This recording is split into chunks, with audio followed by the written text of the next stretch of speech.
بسم اللہ الرحمن الرحیم۔ السلام علیکم، میں ہوں آپ کی اسلامیات کی ٹیچر۔ آج ہم سبق نمبر 1 توحید کی صفحہ نمبر 2 پڑھیں گے، تو شروع کرتے ہیں۔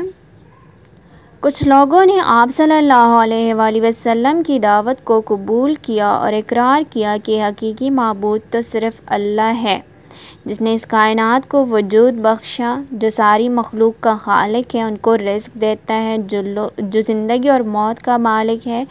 حضرت بلال رضی اللہ عنہ بھی انہی لوگوں میں شامل تھے جنہوں نے ایک اللہ کو ماننے کا اقرار کیا تھا۔ ان کے مالک کو پتہ چلا کہ ان کا حبشی غلام مسلمان ہو گیا ہے تو وہ شدید غصے میں آ گیا۔ وہ حضرت بلال رضی اللہ عنہ کو بھوکا پیاسا رکھتا، دھوپ میں کھڑا رکھتا، تپتی ریت پر لٹاتا، ان کے سینے پر بھاری پتھر رکھ دیتا اور کہتا کہ محمد صلی اللہ علیہ وآلہ وسلم کا انکار کر کے لات و عزیٰ کی پوجا کر، نہیں تو تیرے ساتھ اسی طرح کیا جاتا رہے گا یہاں تک کہ تو مر جائے۔ شدید تکلیف کے باوجود بھی آپ احد احد کہتے، یعنی اللہ ایک ہے، اللہ ایک ہے، میں اللہ کے ساتھ کسی کو شریک نہیں ٹھہراتا، میں لات اور عزیٰ کا انکار کرتا ہوں۔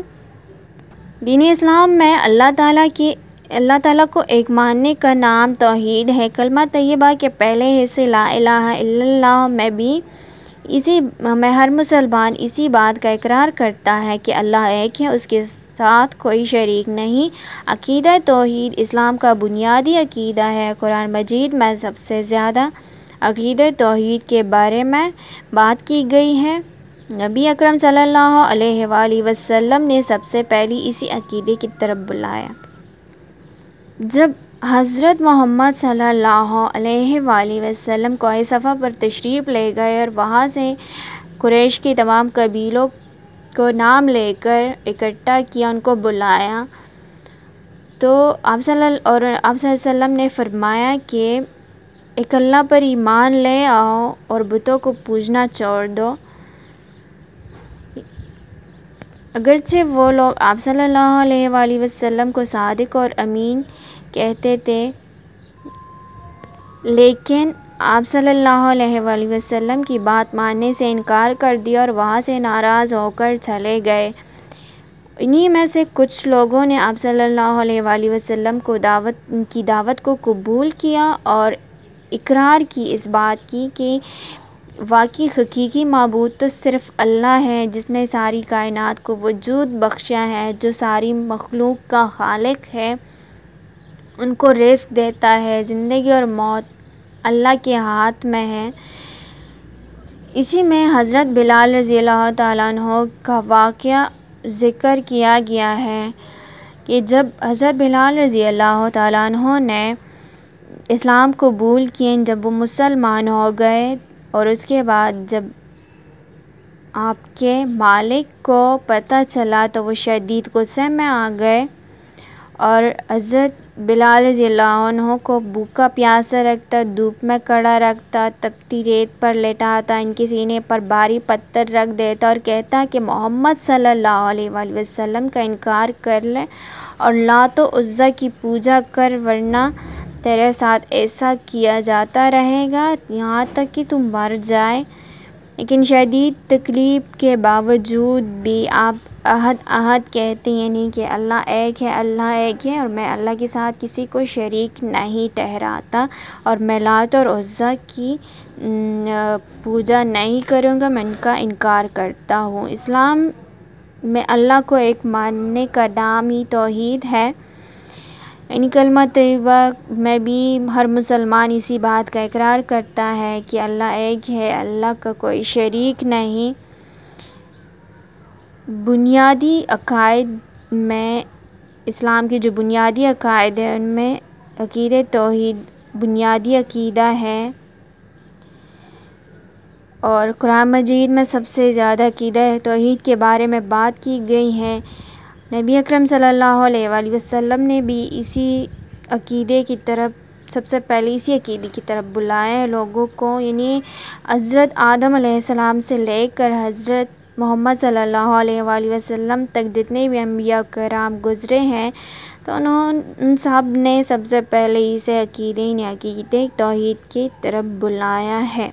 یہاں پر دو الفاظ کا ذکر آیا ہے، لات اور عزیٰ۔ لات اور عزیٰ کیا ہیں؟ لات، عزیٰ اور منات تین دیویوں کے نام اللہ نے ذکر کر کے کہا ہے کہ میرے مقابلے میں تم لاتے ہو، تو ہم سمجھتے ہیں یہ پتھر کی مورتیاں تھی۔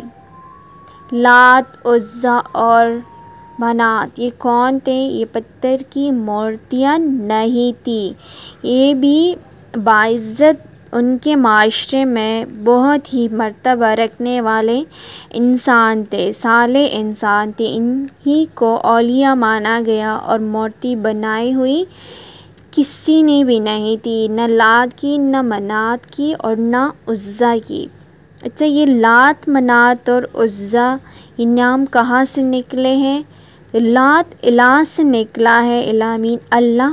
اگر اللہ کو مؤنث میں تبدیل کریں گے تو لات بنتا ہے، تو گویا اللہ کی بیوی کی حیثیت سے انہوں نے نام دیا تھا لات کا۔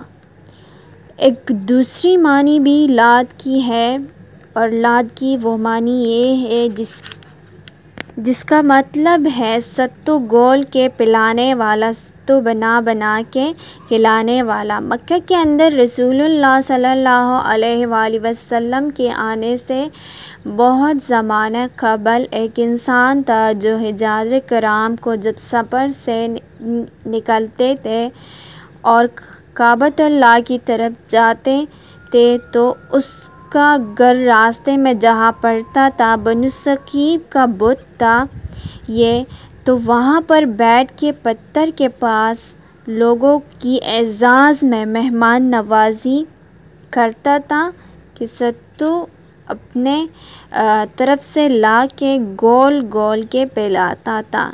اس کی ایک نیک نامی اتنی مشہور ہوئی کہ جب یہ بزرگ مر گیا تو جس پتھر پہ بیٹھ کے ستو پلایا کرتا تھا وہ پتھر کو بڑے ہی طریقے سے نقش و نگاری کر کے ایک دیوار پہ فٹ کر دیا گیا تھا اور اس کو چار دیواری میں بند کر دیا، اور اس کے اوپر قیمتی پردے لٹکائے گئے تھے، پھر اس کے اوپر بڑے ہی چراغ روشن کر دی گئے تھے، اور باقاعدہ اس کے اندر اس شخص کو دفنایا گیا تھا۔ پھر اس کے بعد قبر کی بھی پوجا ہوتی رہی تھی اور پتھر کی بھی پوجا ہوتی تھی۔ تو اس سے معلوم ہوتا ہے کہ وہ کوئی دیوتا نہیں تھا، ایک صالح انسان تھا اس وقت کا، اور انہوں نے اللہ کے نام سے لات جو تھا وہ نکالا تھا، اور عزیٰ بھی اللہ کے نام سے نکالا ہوا نام ہے، العزیز کی تانیث عزیٰ ہے۔ اور یہ کیا تھا؟